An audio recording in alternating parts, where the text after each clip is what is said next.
Bonsoir, je suis Okulu, le général analyste de l'actualité politique et sociétale. Soyez la bienvenue sur ma plateforme.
Mettez les cœurs s'il vous plaît, nous allons commencer.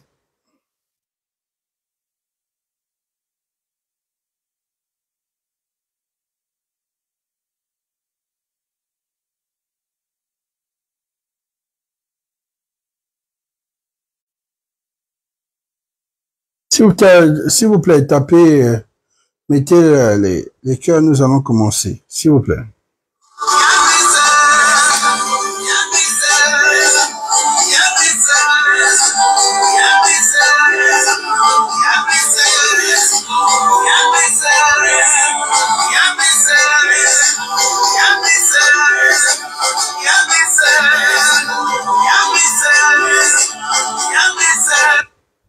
Bonsoir, je suis Okulu, le général analyste de l'actualité politique et sociétale à la descente de la présidentielle 2025. Suivez-moi sur ma plateforme en temps et en mi-temps. Aujourd'hui, nous allons parler. On doit être concentré ce soir. Point par point, trait par trait, i par i, sur le rassemblement des bâtisseurs. Oui, vous savez, vous me posez tellement de questions que je dois répondre. Il faut que je puisse répondre. Et pour répondre, il faudrait que je vais à la recherche des questions, des réponses de vos questions. C'est très important. Il faut que moi-même je fasse les investigations. Il faut que je sois au centre pour que quand je reviens ici et je vous donne les informations fiables. Et je pense que c'est pour ça il y a cette confiance entre vous et moi, parce que mes informations sont toujours sûres, j'ai toujours une longueur d'avance par rapport aux autres. Ça fait tellement longtemps que vous me suivez et aujourd'hui, si je suis crédible à vos yeux, c'est parce que mes informations sont fiables. Oui, donc aujourd'hui, notre analyse uniquement sur le rassemblement des bâtisseurs. Il y avait une conférence de presse aujourd'hui. Mettez les cœurs s'il vous plaît, aidez-moi à mettre les cœurs, aidez-moi, soulagez-moi à mettre les cœurs. Si vous mettez assez de cœurs, on va pouvoir stabiliser le live. Mettez assez de cœurs, c'est très important. Si vous mettez pas les cœurs, voilà. Donc, le rassemblement des bâtisseurs. Oui, rassemblement des bâtisseurs, le RDB, c'est le logo officiel. Vous avez vu qu'il y a beaucoup de différents logos sur les plateformes, que ce soit Facebook ou bien d'autres. Il y a d'autres qui ont essayé de créer des pages avec le nom de rassemblement des bâtisseurs, qui ont essayé de mettre. Donc, le logo officiel, c'est ça. Il y avait déjà un premier logo que vous avez vu, le lancement dans la vidéo du président de la République, chef de la transition, Brice Oligui Nguema. Et ça, c'est le logo officiel. Vous savez, le premier logo, il était en noir et blanc. Et là, c'est le logo d'abord officiel. Donc, quand vous regardez le RDB. C'est vrai que, parce que je suis en live en forme portrait, d'accord? Donc là-bas, c'est un peu renversé. Donc, c'est le logo officiel. Le logo officiel. Ange Quevin Nzigou, coordinateur général du Rassemblement des bâtisseurs. C'est quoi le Rassemblement des bâtisseurs? Le Rassemblement des bâtisseurs, c'est une plateforme que le chef de l'État lui-même, il a créée. Le chef de l'État, c'est déjà quelqu'un qui observe beaucoup. Il observe son entourage. Comme pas d'entourage, on parle des parents, on parle des amis et on parle des connaissances. C'est ça l'entourage. Nous avons déjà nos parents qui sont biologiques. Nous avons nos amis de jeunesse ou nos amis dans le monde de la vie. Et nous avons les connaissances. Les connaissances, ce sont les amis de mes amis. Ce ne sont pas mes amis, ce sont des connaissances. Donc, c'est un peu ça. Il a longtemps observé. Donc, c'est ça, au niveau de la famille, il y avait déjà des associations. Les amis qui avaient des associations, lui-même, il a compris que choisir une association pour aller pour sa candidature, ça va être très compliqué. Ça va être très compliqué. Donc, qu'est-ce que le chef de l'État a décidé? Le chef de l'État a décidé de laisser et sa famille, et ses amis, et les connaissances, de créer sa propre plateforme. Et cette sa propre plateforme, il a voulu quelqu'un de neutre. Quelqu'un de neutre, c'est quelqu'un de l'extérieur. C'est quelqu'un qui n'est pas dans son milieu. Donc, il a décidé que si je prends dans ma famille, ça va forcément créer des jaloux, ça va créer des frustrations. Si je prends mes amis, donc je vais prendre quelqu'un de l'extérieur. Il a pris Ange Quevin Nzigou. Ange Quevin Nzigou n'est pas l'ami du président. Il est peut-être l'ami des amis du président. Mais Ange Nzigou n'est pas l'ami du président. La preuve en est jusque depuis le début de la transition jusqu'à aujourd'hui. Ange Nzigou n'est pas dans le cercle fermé du président de la République. OK? Donc, c'était le bon choix. C'est vrai qu'on a vu une petite cabale sur les réseaux par rapport à Ange Quevin, on sait. Pourquoi? Parce que les gens ont vu Ange Nzigou comme ce loup-là qui venait ils ont vu un loup qui va venir manger soit les brebis. Quand je dis les partis politiques, parce que ceux qui se sont beaucoup sentis menacés, ce sont les pédégistes. On va décortiquer, nous allons arriver jusque-là. Point. Donc, c'est une plateforme créée par le chef de l'État qui a décidé de prendre quelqu'un de l'extérieur pour amener à l'intérieur, pour quelqu'un de neutre, et il a donné ce plein pouvoir à une dynamique des jeunes. Mais il n'a pas dit, on n'a pas écouté, il n'y a pas un point, j'ai fouillé, je regardais, il n'a pas dit, il va faire du neuf sans les vieux. Non, le chef de l'État n'a pas dit ça. Le chef de l'État a dit, j'ai créé une plateforme où je veux que toutes les associations et les partis politiques fédèrent. Je ne veux pas sponsoriser une association qui est hors cette plateforme. Pourquoi? Parce que la plateforme n'appartient pas à Quevin Nzigou. Quevin Nzigou n'est que coordinateur de cette plateforme que lui-même il a désignée. Donc, c'est-à-dire que quand il arrive, quand Ange arrive dans cette plateforme, il est neutre. Il est neutre, c'est quelqu'un de neutre. Nous voyons toutes ces grandes figures de la transition, on les connaît tous, mais Ange Quevin est neutre dans cette plateforme. Pour ça, beaucoup se retrouvent en lui. Et il faut savoir que chacun de nous se retrouve en Ange par point. Je dis parce qu'il est un franc-parler. Celui qui est un franc-parler, forcément, il se retrouve à celui qui est un franc-parler. Voilà. D'autres parce que ils ont milité dans la société civile, d'autres parce que c'était un juriste, il a été proche des familles, voilà, quand ils se sont sentis lésés par l'ancien pouvoir et autres, donc d'autres par les injustices et autres. Donc les gens c'était celui-là, la carte joker, parce qu'il faut pas oublier que Ange a été toujours l'avocat des sans-voix ou l'avocat de tous ces gens-là, c'est soit du côté des riches ou du côté des pauvres. Ange n'a jamais fait un choix que moi, je défends seulement que les riches. Et il faut comprendre le vrai problème de Ange aussi. Il y a ce truc-là. C'est-à-dire que, qu'est-ce que je peux dire? il y a cette intégrité. Vous allez me dire qu'il y a tout récemment, il y a un scandale qui s'est passé par rapport à une somme de 20 millions. Je suis en chemin. Il faut mettre les cœurs pour bien sécuriser. Je suis en chemin. Déjà, il faut savoir que depuis que Ange est là, nous avons jamais entendu Ange dans les histoires de avocats corrompus, c'est-à-dire que il a décidé de soutenir un client. À la dernière minute, il aurait dû abandonner. Voilà, ou dire, on n'a jamais entendu et jamais vu Ange. Voilà.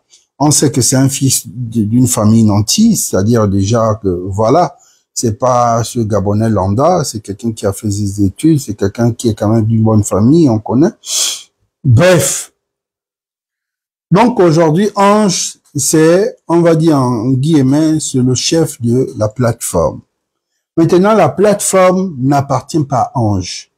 C'est que vous voulez essayer de pointer Ange. Non. Il est responsable de la plateforme. Donc, c'est le nouveau chef. Mais la plateforme n'appartient pas. La plateforme appartient à Brice Clotaire Oligui. Donc, toutes les associations, que ce soit partis politiques comme le PDG, voilà. Toutes les associations, aujourd'hui, Osiman a fédéré. Osiman a rejoint cette plateforme des bâtisseurs. Les colibris ont rejoint. Force a rejoint, parce que quand on parle en termes des grandes associations, nous allons parler de la pensée patriotique qui est Osiman. J'aime toujours dire Osiman. J'aime pas quand on m'éloigne de penser. Parce que Osiman veut dire la pensée. C'est juste que on a juste essayé de faire la traduction en français. Donc, Osiman a rejoint la plateforme. Oui, parce que beaucoup se disaient que Osiman n'allait pas rejoindre cette plateforme. Voilà, nous avons même titillé. Et vous voyez que aujourd'hui, quand même, le côté négatif qu'on avait d'Osiman, ce côté commence un peu à disparaître. Pourquoi? Parce qu'on voit des gens qui s'inclinent sur les ordres d'un chef.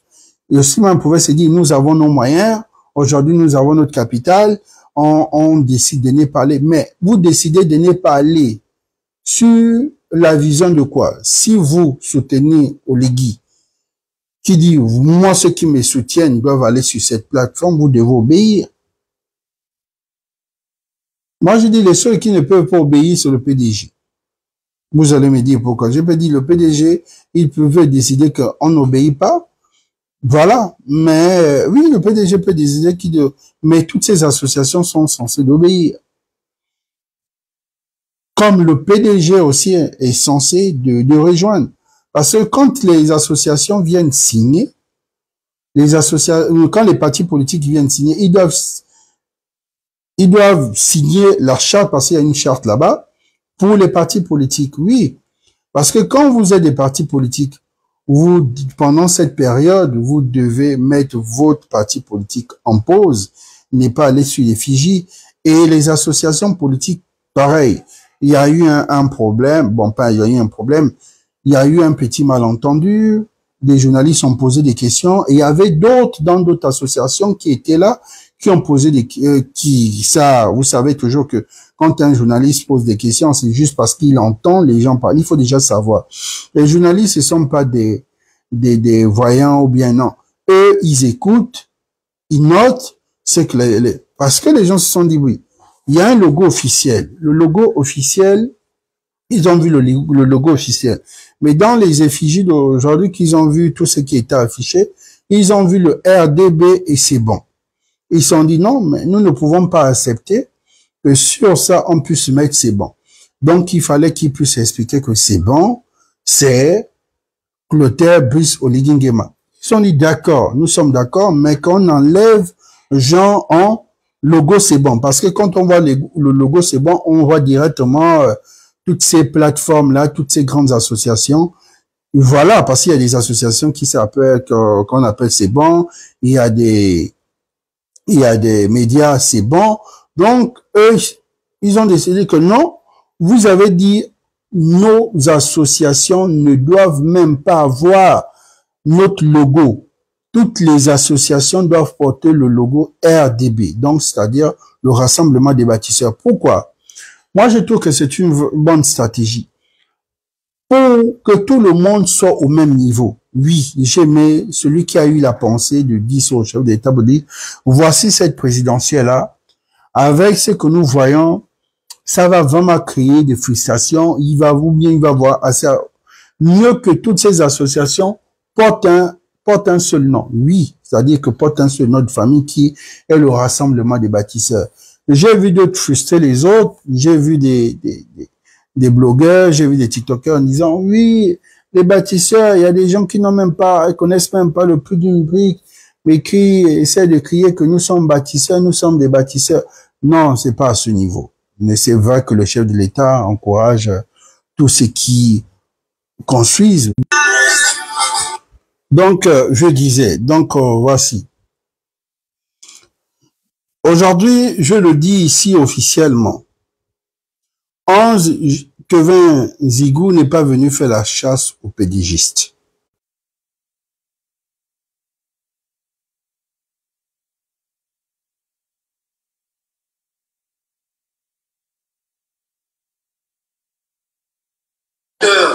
Incarne l'engagement collectif de tous ceux qui croient en la vision du candidat Oligui Nguema pour un avenir meilleur.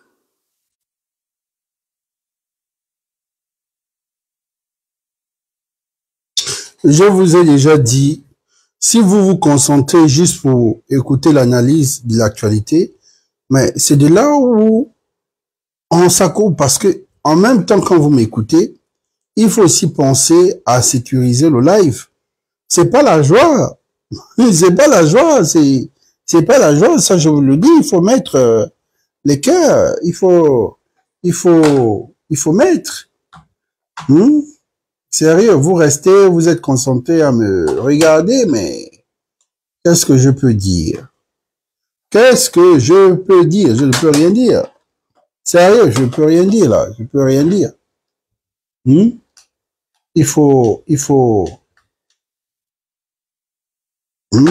Bon, nous allons écouter un peu quelques propos du coordinateur des bâtisseurs, d'accord? Les bâtisseurs incarnent l'engagement collectif de tous ceux qui croient en la vision du candidat Oligui Nguema pour un avenir meilleur. En regroupant citoyens, associations, partis politiques, personnalités, élites, le rassemblement des bâtisseurs se positionne comme le véhicule politique officiel de sa candidature. Nous invitons la presse nationale et internationale à suivre de près nos actions et à relayer nos initiatives, car le rassemblement des bâtisseurs est une aventure collective au service de la nation et de son leader, le candidat Brice-Clotaire Oligui Nguema. Déjà, donc vous avez écouté le rassemblement des bâtisseurs, c'est le véhicule, parce que oui, quand on dit véhicule, c'est c'est ce véhicule-là. Ne voyez pas ce véhicule-là comme un RAV4. C'est le genre de bus de la Cannes, là. Oui, parce que c'est un gros bus comme ça qui peut contenir toutes ces. Donc pour vous dire que c'est ça là, nous sommes à 1500 associations ici à Libreville, 1500. Et à partir de la semaine prochaine, le rassemblement des bâtisseurs fera le tour de chaque province. Vous vous rendez compte, oui, parce que 1500 associations. Bon, après les gens sont un peu perdus parce que beaucoup reviennent ici. Ici, je ne suis pas porte-parole de la plateforme des bâtisseurs. Je fais de l'analyse de l'actualité politique. Oui, je suis dans les bâtisseurs. Oui, j'y adhère dans la plateforme parce que c'est bien dit. Si tu me soutiens, tu dois forcément intégrer les bâtisseurs. Je te soutiens. J'intègre la plateforme. C'est simple. Tu peux pas dire je te soutiens et moi je n'intègre pas la plateforme. C'est-à-dire que là, ça devient, comme on peut dire, parce que les militaires, vous savez qu'ils sont ordonnés. C'est ça, ils sont pragmatiques, c'est ça. Tu ne peux pas dire, bon, moi, mais moi, il n'y a pas de... Donc, pour ça, vous avez vu toutes ces associations. Beaucoup me posent la question, mais comment ça se fera? Je pense que chaque association, vous avez déjà donné vos coordonnées. On connaît les leaders de chaque association. Et il va forcément avoir une grande plateforme qui va être créée. Je pense que une grande plateforme WhatsApp qui est là en place. Bon, beaucoup vont intégrer toutes ces grosses têtes d'associations. Bon, voilà. Il va forcément avoir une plateforme restreinte aussi qui va gérer, voilà, en amont toutes les stratégies possibles. Forcément, c'est comme ça que ça se passe. Non, pour vous dire, je suis là. Allez-y. Bon, l'autre demande c'est où? C'est au Kala. C'est au Kala. C'est au Kala ici. Attendez, s'il vous plaît, vous allez écouter en audio où ça se trouve. Voilà, c'est important. Parce que tout pour vous, je dois vous expliquer, hein.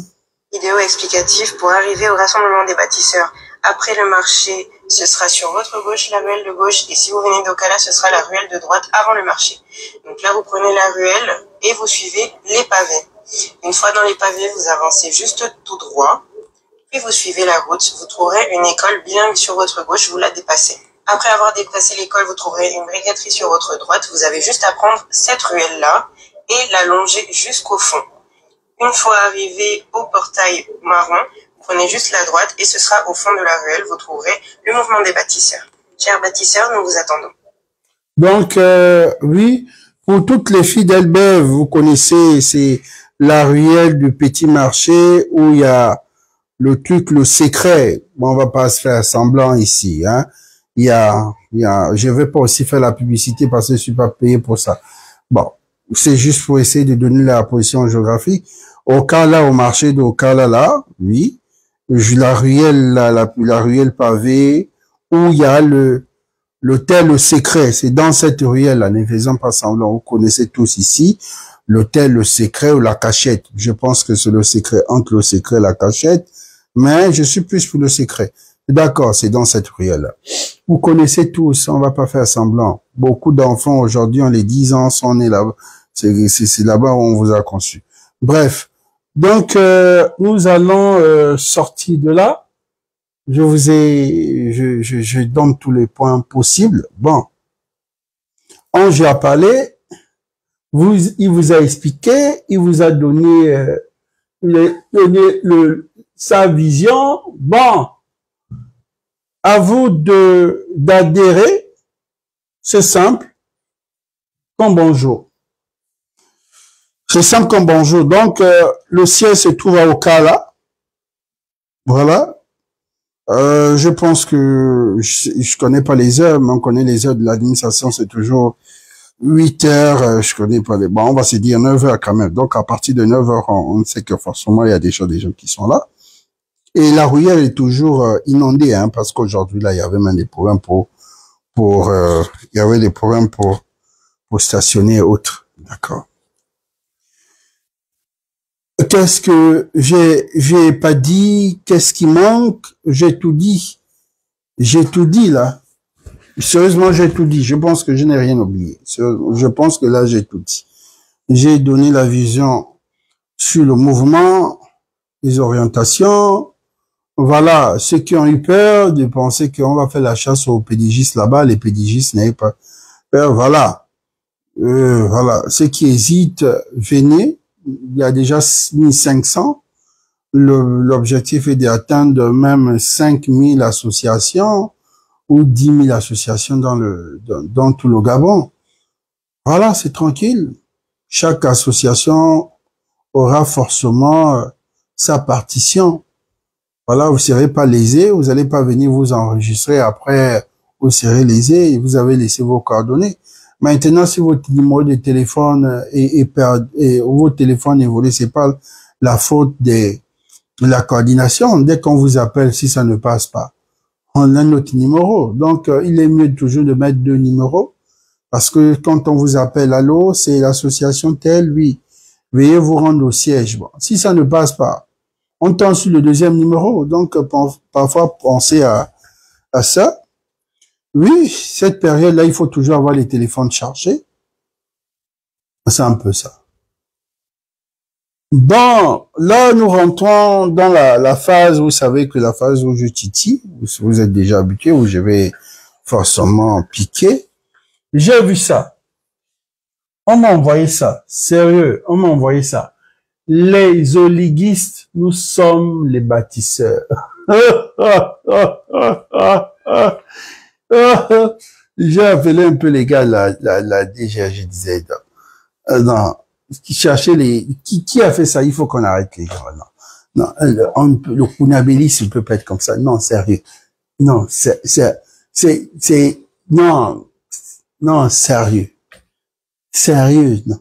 C'est-à-dire qu'il y a un degré de Kounabélis que nous devons voter une loi pour dire, quand tu atteins ce degré dans censé un homme politique, il faut qu'on te fasse arrêter. Non, sérieux. Ça, c'est abusé quand même. Sérieux. Il y a eu de la liste. Il y a eu des bongoïs. Bon, c'est vrai que les seuls qui se maintiennent, ce sont les Omariens. Mais les PDG ont été écartés. Mais c'est les Omariens, moi je suis un Omarien. Mais sérieux, les oliguistes. Oliguiste n'est pas oliguiste, oliguiste c'est un Omarien, il n'est pas PDG. Mais sérieux, non, mais c'est sérieux. Bref. Bon. Après, nous allons prendre, je sais que c'est ce que vous attendez. Oui, on ouvre le débat. Je suis prêt. Nous allons commencer. Nous allons commencer parce que je sais que c'est ça là que vous attendez depuis. C'est ça que vous attendez de moi depuis. Nous allons écouter. Vous avez tous écouté, vous avez tous vu cette vidéo qui est devenue virale sur les réseaux, Un gendarme qui se froisse avec un diplomate, un ambassadeur. Non, sérieux.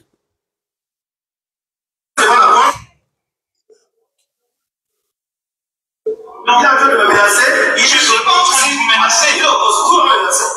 Mais moi, si je prends pas mon avion, il va avoir un long cavale. Non. Si. Mais si je prends l'avion, je ne touche pas. Je vous dis, ne me touchez pas. Avec tout le fait que je vous ne me touchez pas.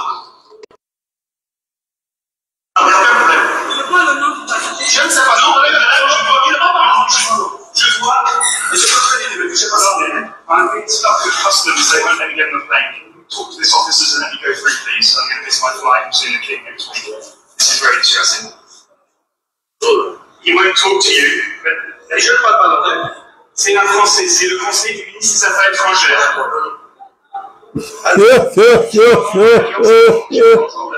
Seigneur Jésus.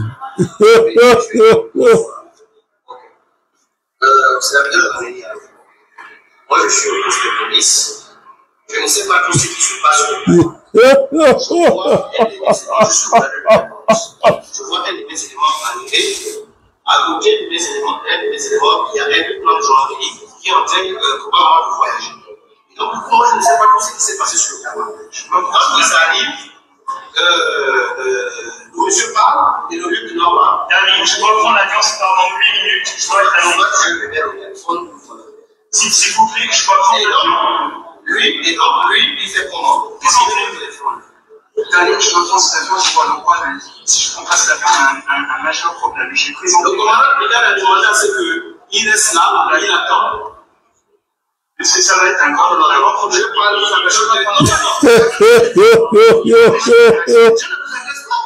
Seigneur. Qui vous agresse? Il y a une caméra sur la côté. Qui vous agresse? Non, attendez, il y a une caméra sur la côté. Qui vous agresse? Mais là, on va raconter n'importe quoi, Excellence. Qui vous agresse? Oh. Vous êtes au parleur avec le conseil spécial. Bien, je suis le conseiller spécial. Donc, j'étais en train de vous dire, s'il vous plaît, je suis, vous avez le permanent, je suis au poste de police. Vous dire aujourd'hui ce qui s'est passé sur le terrain, je ne sais pas. Dans tous les cas, c'est le plan de Jean-Amérique qui a constaté que le monsieur aurait manqué de respect à un gendarme. Donc, quand il s'arrive, les deux messieurs sont en train d'échanger. Il dit au lieutenant de Jean-Amérique que vous êtes en train de gueuler. Et puis moi, j'ai dit non, c'est pas les propos, c'est les propos termes, c'est pas bien. Puisque dans ce moment, je ne sais même pas que c'est le. C'est en œuvre de la politique étrangère. Jusqu'à maintenant, non, c'est maintenant qu'on va présenter ça.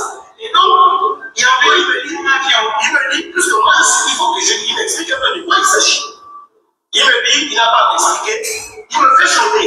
Il a appelé le ministre de l'Air, on avait reçu. Bref, c'est trop long à expliquer. C'est trop long la vidéo. Elle était bon, bref. Nous allons ici plaider pour un compatriote. Nous allons plaider, hein. Il faut plaider. Vous savez, ici je vois un père de famille. Ici je vois celui qui a donné les ordres à ce père de famille. Tout ce que je peux dire à nos autorités, de donner une sanction et de les envoyer en province. Je sais que ça, c'est grave parce qu'il faut savoir, c'est ce que vous entendez, incident diplomatique. Pas accident, incident diplomatique. Vous écoutez même le mot. Pas accident, hein, ni incendie. Incident diplomatique. C'est-à-dire que ça, c'est grave. C'est très grave. La diplomatie, c'est l'excellence. Vous savez, vous écoutez quand on envoie des gens qui vont se faire former en diplomatie pour travailler au ministère des Affaires étrangères. Il faut se former, même ceux qui sont au protocole. Quand on vous prend au protocole, on doit vous envoyer encore vous former. Parce que la diplomatie, elle est grande. La diplomatie que vous voyez là, c'est une école. C'est que je vous apprends de la diplomatie parce que depuis plus de 2 mois, je fais des cours, j'apprends, je note. Mais même quand les chefs d'État arrivent, il faut connaître ces couleurs, les goûts. On vous envoie le menu. Ce qui mangent, ce qui ne mangent pas. Comment vous comportez. La diplomatie, c'est, vous entendez, c'est le luxe absolu. L'excellence, c'est-à-dire que de l'éducation. En fait, la diplomatie n'est que la réussite d'une société, en fait. C'est-à-dire, c'est à travers votre protocole, c'est à travers, on peut savoir que oui, c'est un autre niveau. De temps en temps, il faut renvoyer nos agents se faire former. Et de temps en temps, quand vous mettez des agents où il y a des grandes portes ouvertes, comme l'aéroport Léon-Mba et bien d'autres, c'est comme international. Il faut que ceux qui sont là doivent avoir des bases en diplomatie. Pas seulement le droit, même le langage. Ici, c'est pas un débat. Ici, c'est pas un débat on parle de l'excellence. Ça veut dire ceux qui ne comprennent pas, c'est le Gabonais lambda. Et dans tout pays, il y a les lambda. Mais celui qui est outillé, c'est ce qu'on appelle la diplomatie. La diplomatie, il n'y a pas besoin de dire il y a l'impolitesse, non. Ça, c'est pas à ton niveau. Un ambassadeur, c'est le représentant d'un chef de l'État dans un pays. C'est le représentant. C'est très important, il faut connaître. C'est-à-dire que lui, il avait en face, là, le président de l'Italie ou un président britannique devant lui. Et ça, c'est pas à son niveau. Ça veut dire que lui, le niveau là, c'est les chefs là-bas qui règlent. Pour ça, vous entendez que l'ambassade n'est qu'un petit territoire d'un pays dans votre pays, un État dans un État. Les gens ne peuvent pas décider comme ça à rentrer dans l'ambassade. Pour ça, vous entendez que c'est grave en matière de diplomatie. Comme vous voyez parfois en Afrique de l'Ouest, le peuple se lève, dit bon, on ne veut plus voir l'ambassade là, ici et autres. Ou bien, ceux qui veulent pénétrer dans l'ambassade, les autres sont censés de riposter comme nous avons vu en Côte d'Ivoire et autres. C'est parce que c'est leur territoire. Or, leur territoire. Mais là, il n'était pas l'ambassade. Mais c'est lui le diplomate. Ça veut dire, mais, parce qu'il faut comprendre, ce sont les accords de Genève. C'est pas nous qui avons signé ça. Donc, quand vous voyez cet ambassadeur-là, le chef de l'État est en face d'un autre chef de l'État. Parce que quand il arrive là, quand un ambassadeur arrive à la présidence, il est reçu comme un chef de l'État, tapis, fanfare. Pour ça, vous voyez, quand l'ambassadeur de France arrive, tout ça là, ce scénario, parce qu'on sait que ça, c'est le représentant de la France qui est là. C'est le Écoutez ce que je veux vous dire. C'est que vous entendez ambassadeur.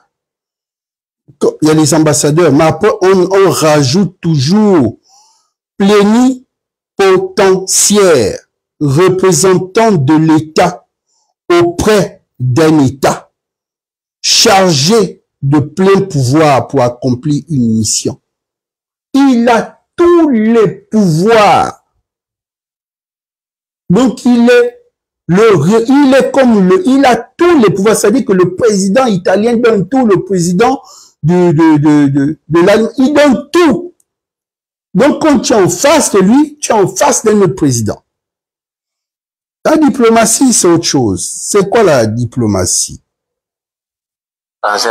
La diplomatie, par définition, c'est la mise en œuvre de la politique étrangère d'un État et qui peut se faire au niveau bilatéral ou multilatéral.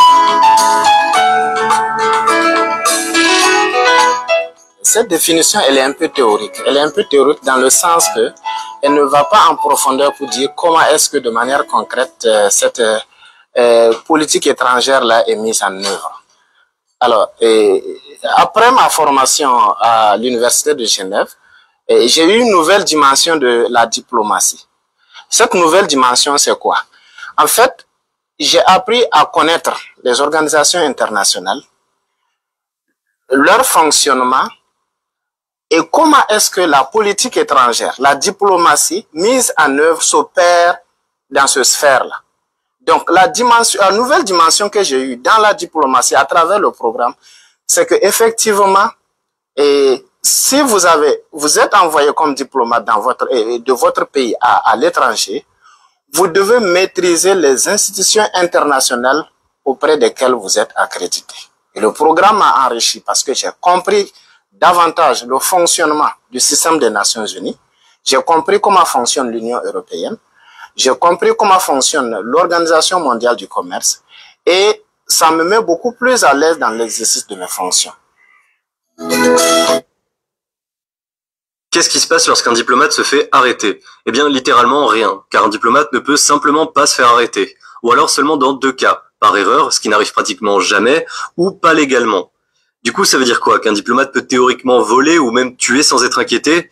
Eh bien non, car plusieurs procédures existent pour faire en sorte qu'une personne disposant de la fameuse immunité diplomatique n'ait pas tous les pouvoirs, même si, comme on va le voir, elle en a déjà pas mal.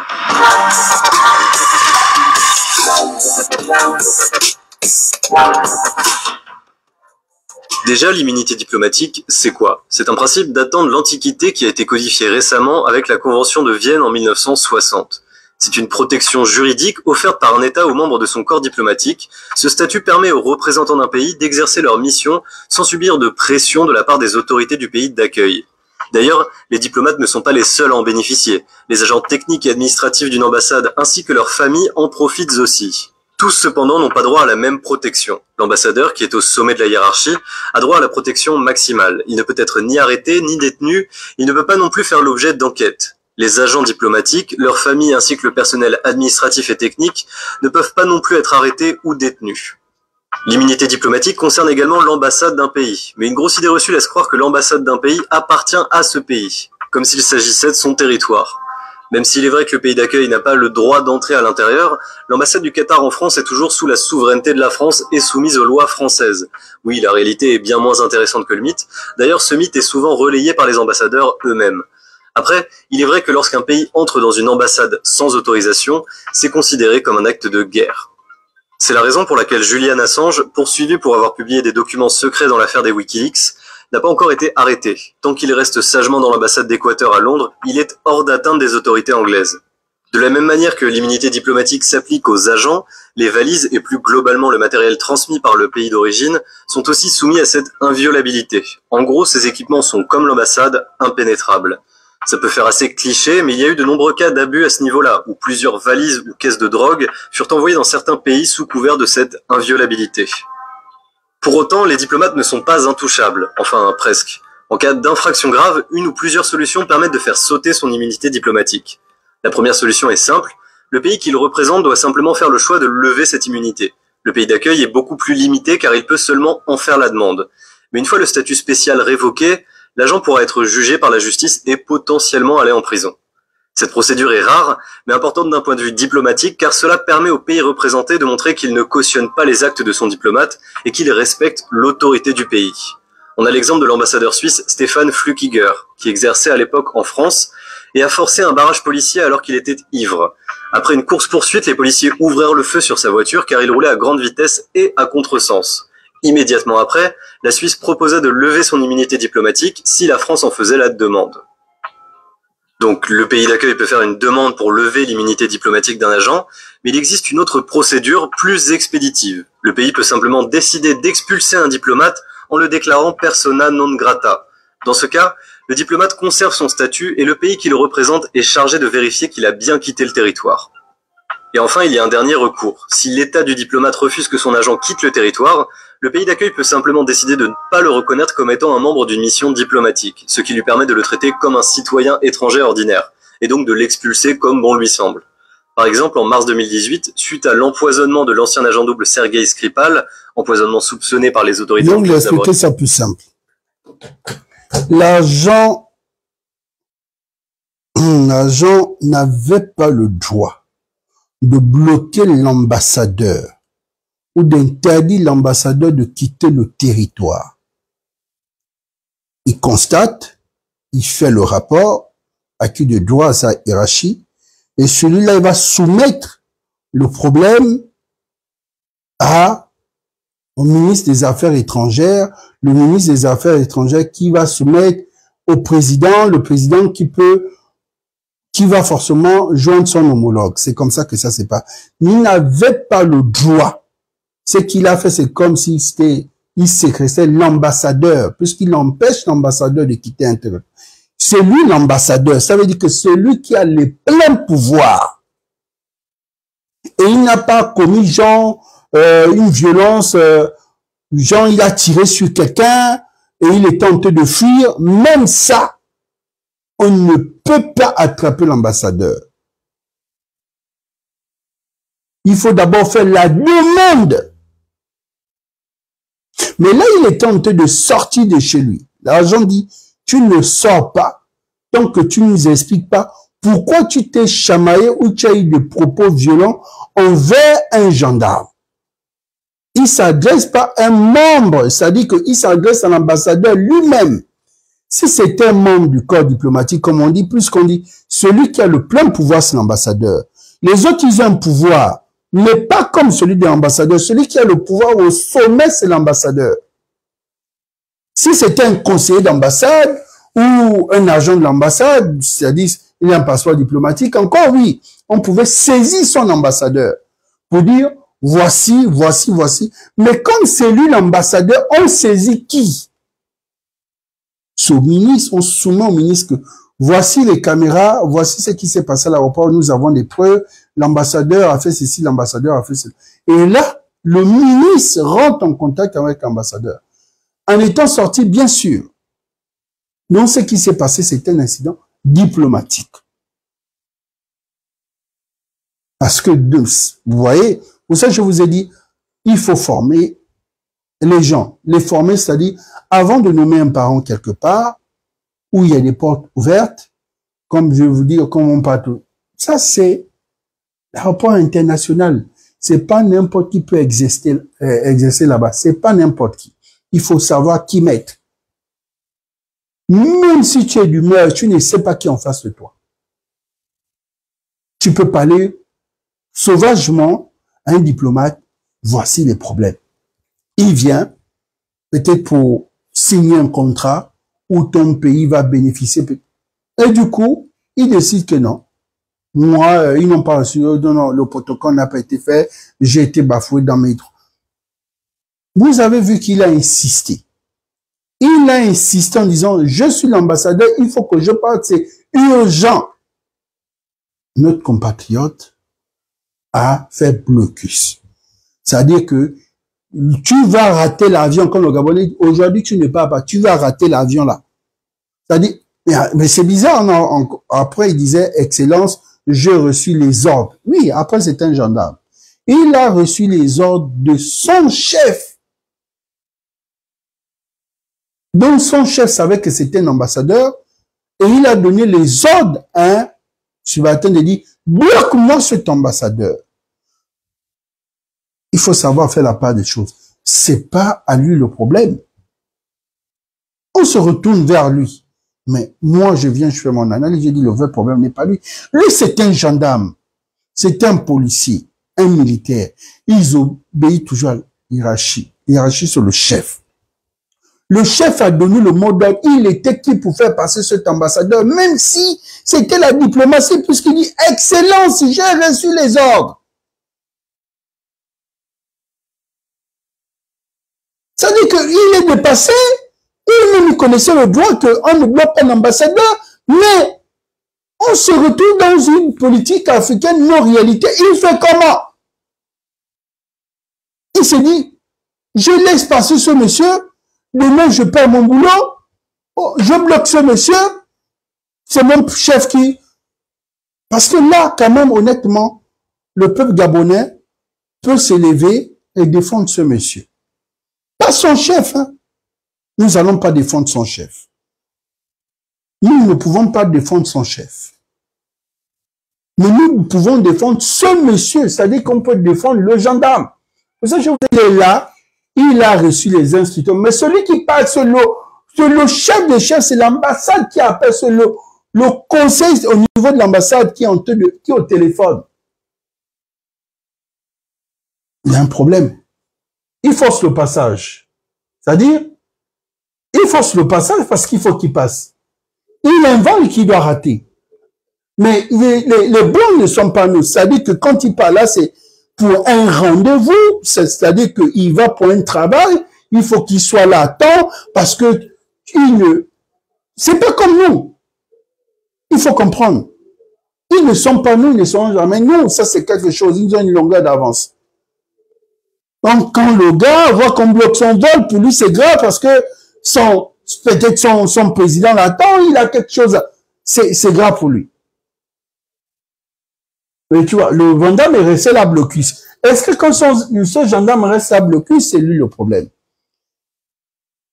Il n'est pas lui le problème. Apprenez, analysez, apprenez à écouter comme vous voyez. Tout le monde devait cette haine sur lui. C'est pas lui. Derrière lui, il y a celui qui a donné les ordres. C'est celui qui a donné les ordres qui est sanctionné. Il ne peut pas être sanctionné. Mais par contre, on peut l'affecter ailleurs. Il a un chef. C'est pas comme un civil. Un civil peut peut-être surpasser le droit du chef parce que le civil va se dire, moi je fais diplomatie, je connais la diplomatie, moi je ne pouvais pas bloquer l'ambassadeur. Chef, je ne pouvais pas. C'est impossible. Bon, ça pouvait créer un incident diplomatique. Mais lui n'est pas dans ça. Lui, il est dans la peau du... Je dis, bloque. Il bloque. Qu'est-ce qu'on fait? C'est bien. Moi, je viens pour sauver sa tête. Hein. Je viens pour sauver sa tête pour dire, oui, il peut être sanctionné, mais la sanction qu'il peut avoir, c'est que il quitte là. Oui, mais il ne peut pas être sanctionné, qu'il va avoir une mise à pied ou il peut être celui qui doit prendre sa responsabilité, c'est le chef qui a donné les ordres. Lui, le chef de Blanc, on a dit, c'est un ambassadeur. Donc, le chef avait déjà les infos que c'est un ambassadeur qu'on bloque. Et le chef sait que, avant de bloquer un ambassadeur, sur quelle base on bloque un ambassadeur? Est-ce qu'il faut joindre le ministre des Affaires étrangères? Est-ce que le ministre des Affaires étrangères doit joindre le président? Qu'est-ce qu'il avait sur lui qui menaçait? Déjà, il prenait un vol qui va chez lui, il prend Air France, donc voilà, il rentre chez lui. Qu'est-ce qu'il avait sur lui qui menaçait? Non, parce qu'il s'est chamaillé avec un gendarme. Il a eu les propos assez voilà. Il a été il a parlé comme le militaire étant dit non, il nous a parlé avec un langage méprisant, mais on fait comment? C'est un président qui est là en face. Il est là sur la photo. C'est pas que on invente, il est là. C'est-à-dire que lui-même, il est là. Bien en live. On fait comment? Ça, c'est plus à mon niveau. Mais ne sautez pas sur la personne. Parce que ces choses-là, il y a les boucs émissaires. Les boucs émissaires, c'est quoi? C'est lui qui va venir payer les pots cassés de son chef qui a donné les ordres. Nous n'oublions pas que c'est un gendarme qui reçoit des instructions. Non. Moi, je me dis, s'il y a une personne à sanctionner, c'est son chef. Parce que si lui n'avait pas obéi, son chef devait forcément sanctionner ce gendarme. Peut-être où il pouvait être radié. Peut-être où on parle, il pouvait, non, que bon, le chef pouvait faire un mauvais rapport sur sa personne que il a laissé passer quelqu'un on ne sait pas ce que le chef il ne devait pas être là dans le rapport du chef, parce que c'est le chef qui devait faire ce rapport. Donc lui, pour se protéger, il veut se protéger à visage découvert pour dire, voici si je bloque l'ambassadeur parce que j'ai reçu.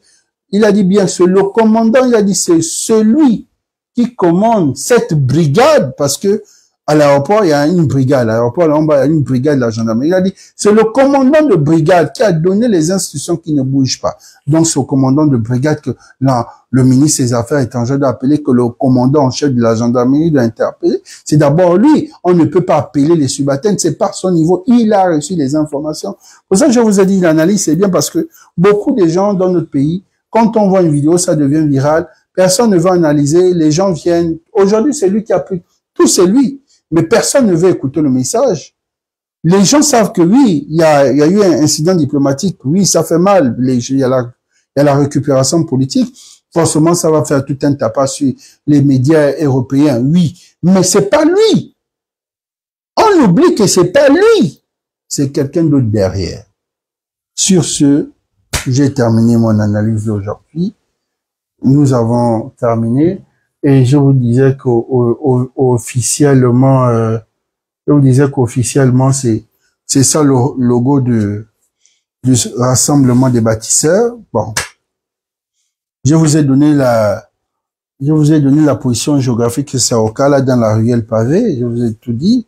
Vous avez vu les vidéos et autres. Sur ce, j'ai terminé.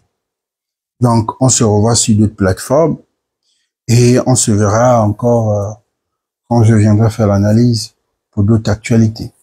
Merci.